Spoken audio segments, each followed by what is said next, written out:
Okay. Yeah. Hi, everyone. This is Victoria Nalule, and here with me is Mr. Sunday Afiko from Nigeria.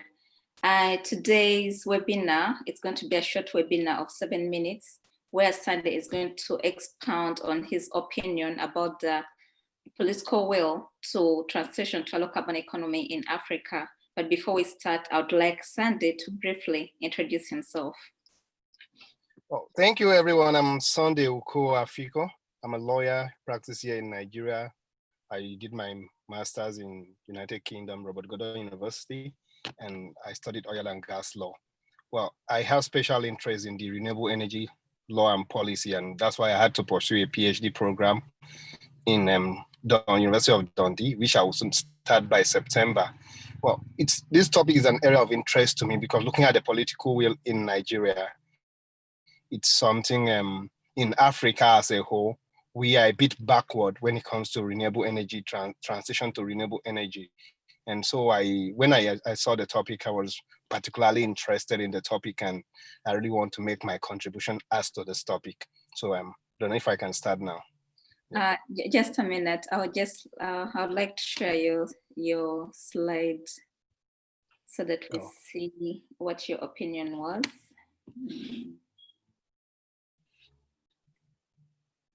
So Sunday, you opined that we have the political will to move forward, and you refer to the example case study of Nigeria, of how it has potential in renewable energy, including hydroelectricity generation, but they need the right investors to invest in the sector.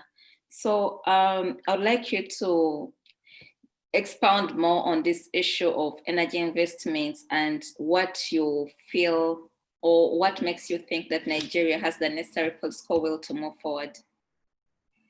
Okay, when you look at the Nigerian energy sector, it appears to be we've invested so much in hydro energy, and then Nigeria have massive gas potential, and then you look at the solar energy as well. Nigeria has so much potentials in this area, and they are doing a bit around this area, although it's not substantial.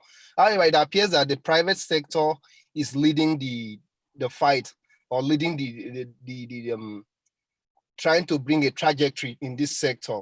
So about the government effort is a bit minimal, but the private sectors have evolved over time to see that there is much investment in this area. However, it is a bit capital intensive.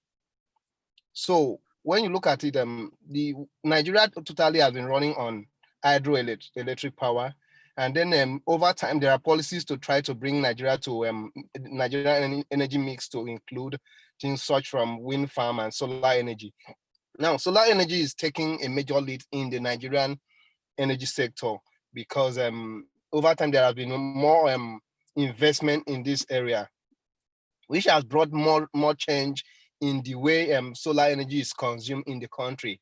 However, the problem Nigeria is having is that because of they feel that there was so much investment in this area, and so they begin to they took away the tax incentive that was in the renewable energy sector, which was making investment in this area attractive over time. And then there's presently a law in the National Assembly to return the country back to that place of zero tax policy when it comes to renewable energy policy as to solar panels. So importation of solar panels now is a bit still expensive because the government begin to do 5% tax on every importation of solar panels into Nigeria. So with the recent law, we hope that when the law is passed, it's going to provide a platform where there'll be zero tax on the on solar panel. And that's my opinion. From also, you can look at that from other points.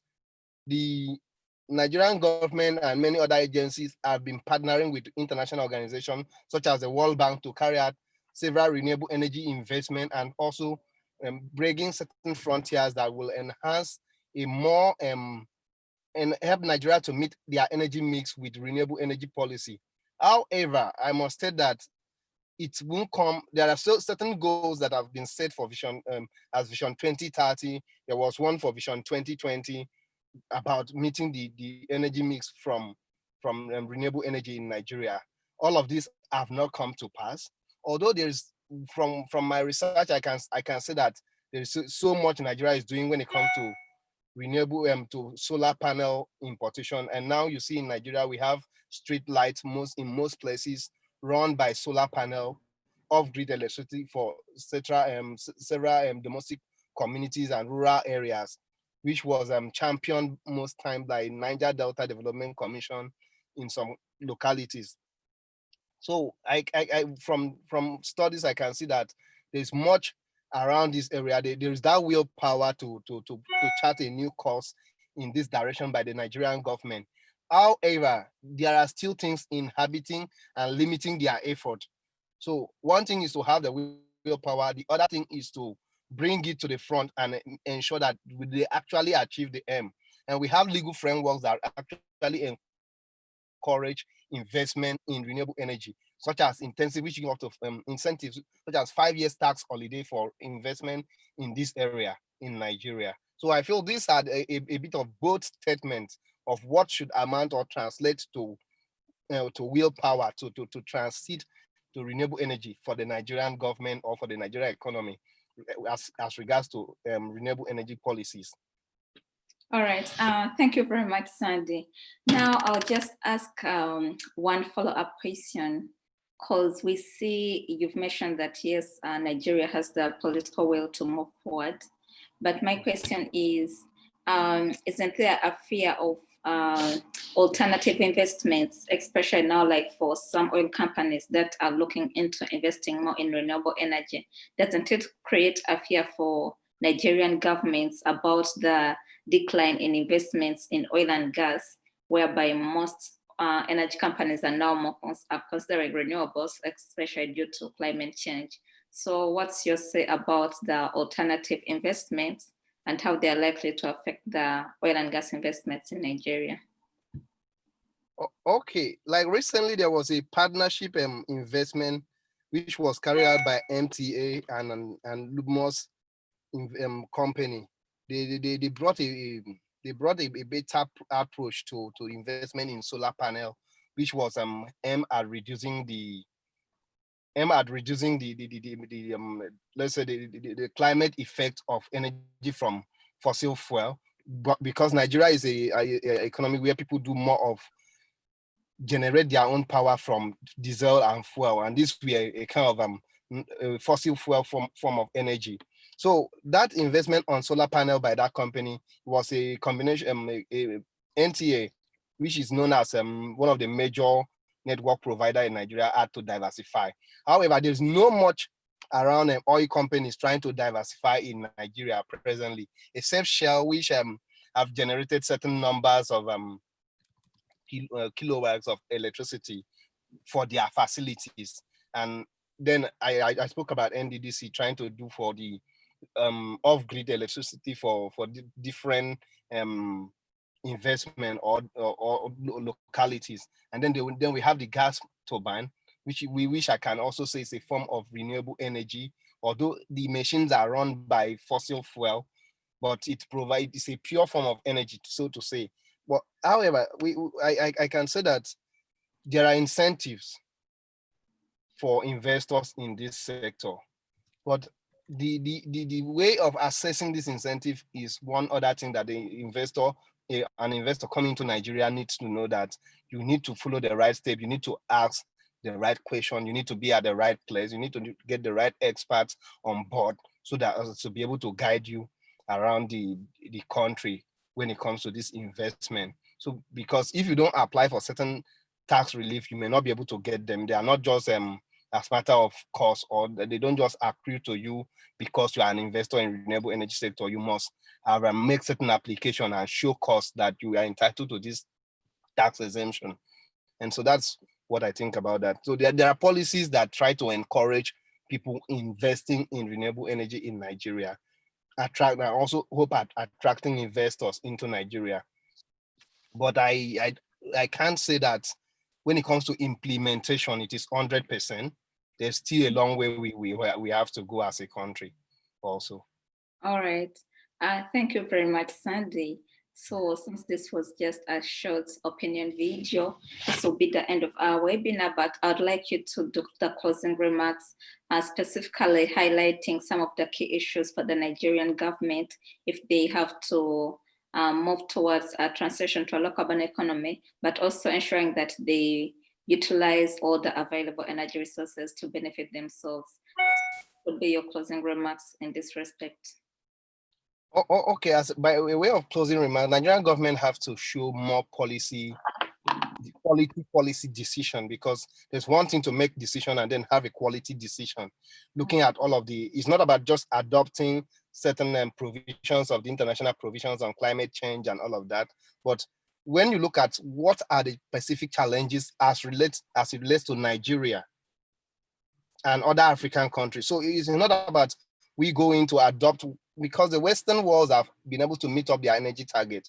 They are now looking at transiting, but we are still struggling to meet up the energy demand, even with the fossil fuel. So we have to see how we can first chart a course that we can balance the interest. We wouldn't be trying to transit when we've not even had energy sufficiency from the common source of energy source, which is the hydroelectricity we are using now.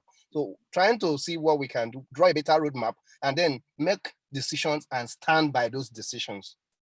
Okay. And then also be sincere, show enough integrity as per when it comes to investment in renewable energy policy, energy sector, and the government trying to cut off issues of corruption and kickbacks, because these are one of the part of the stuff that will inhibit the growth of that sector.